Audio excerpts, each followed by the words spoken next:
Sorry यार भैया।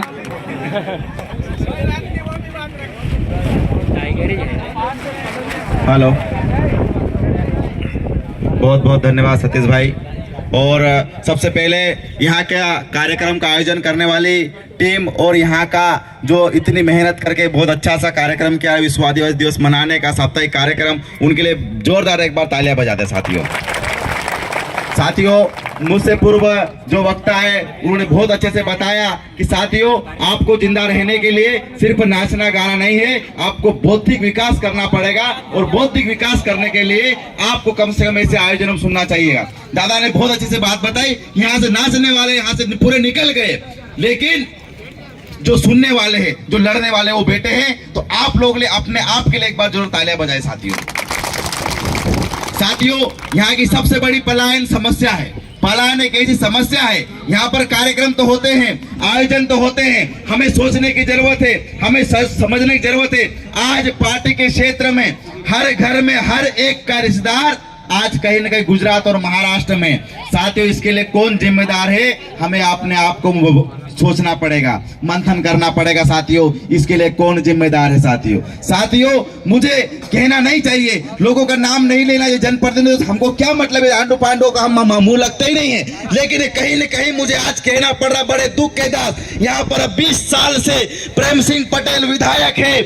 आज की स्थिति में राज्यसभा सांसद सुमेर सिंह सोलंकी है, जो बारेला जनजाति से आते हैं। लेकिन मैं सुमेर सिंह सोलंकी से भी आपके मंच के माध्यम से, मीडिया बता दे, मंच के माध्यम से कहना चाहता हूं, सोलंकी जी, आपके लोग यहाँ पर 1.5 लाख से ज्यादा लोग पलायन करे हुए, अपना घर नहीं देख पा रहे हैं, अपने बीवी बच्चे से आज दूर रहे हैं। और आप राज्यसभा में कहते हो सब चंगासी, हमारे आदिवासी सब बढ़ियासी। मैं गजेंद्र पटेल से पूछना चाहता हूं, यहाँ की सबसे बड़ी समस्या है साथियों, पलायन की समस्या है। अभी भी जाग कर, अभी भी अपने आप को झकझोर कर अगर इन नेताओं से अगर सवाल नहीं किया तो पूरा क्षेत्र खाली हो जाएगा साथियों, क्योंकि ये भूखे पेट का सवाल है साथियों।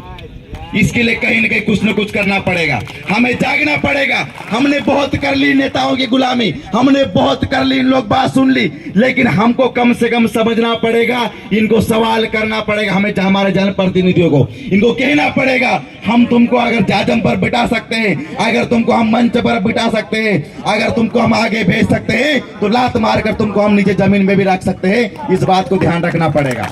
और ये सवाल सिर्फ और सिर्फ कर सकता है युवा, कर सकता है। इसलिए हम बार बार कहते हैं कि सुनो, जागो, समझो, आपका अस्तित्व खतरे में। मुझसे पहले आए वक्ताओं ने बताया, आप इस देश के मालिक हो, आप इस धरती के मालिक हो, लेकिन आज मालिकों की क्या स्थिति है।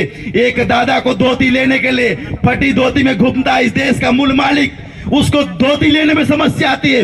एक बहन को साड़ी लेने में समस्या आती है। इस देश के मूल बीज के बच्चे को पढ़ाई करने के लिए उसको स्कूल पर डिपेंड रहना पड़ता है भोजन के लिए। ये हालत है इस देश के मूल मालिक है। हम कहते हैं हम मूल मालिक है। मैं पूछना चाहता हूँ आप लोग, हम कैसे मूल मालिक है? आप लोग बताओ, हमारी ये समस्या है, हमारी ये समस्या है क्यों हुई साथियों? कहीं ना कहीं इसके जिम्मेदार हम खुद है साथियों। हमको जहाँ सुनना चाहिए था, जहाँ हमें रहना चाहिए था, जहाँ हमें जागृत होना चाहिए था, वहां पर हमने नाच कूद कर हमने टाइम वेस्ट कर दिया। लेकिन हमने सुनना पसंद नहीं करा था साथियों। हमें सुनना पड़ेगा, हमको जागना पड़ेगा, हमें सवाल पैदा करना पड़ेगा कि ऐसा है तो ऐसा क्यों है। आज से यहाँ से लेके जाइए साथियों, एक बात लेके जाइए कि हमारे जनप्रतिनिधियों को हम सवाल करेंगे, इनको शांति से बैठने नहीं देंगे। आप बताओ कितने रोजगार दिए हैं, ये कहना पड़ेगा, ये पूछना पड़ेगा, वरना कोई कुछ नहीं कर पाएंगे साथियों। ऐसे आएंगे, ऐसे कार्यक्रम होते रहेंगे, हमारे लोग पलायन करते रहेंगे, हमारे बच्चे शिक्षा के अभाव में स्कूल छोड़ते रहेंगे, बेरोजगारी बढ़ती जाएगी, गरीबी और बढ़ती जाएगी। हम कहने के तो मूल मालिक रह जाएंगे, सिर्फ कहने के रह जाएंगे, लेकिन हमें जागना पड़ेगा साथियों।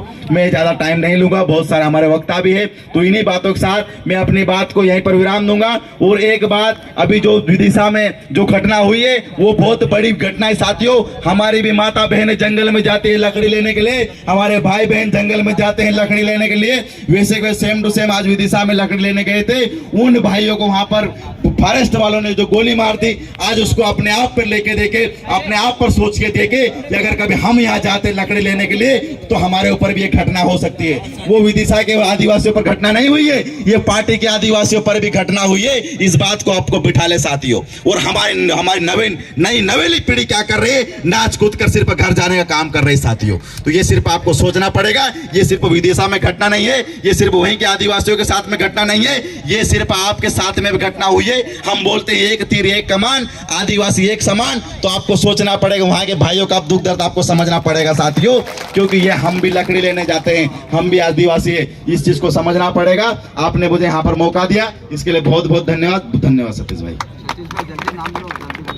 बहुत बहुत हमारे बड़े भैया सुमेर सिंह बड़ोले जी ने बहुत बेहतरीन बात बताई, क्योंकि हमेशा जब जब अपना शोषण आता है, जहां जहां शोषण होता है मध्य प्रदेश में कहीं भी जिलों में पहुंच जाते हैं। ये है खासियत बड़ोले जी की। और अपने बीच में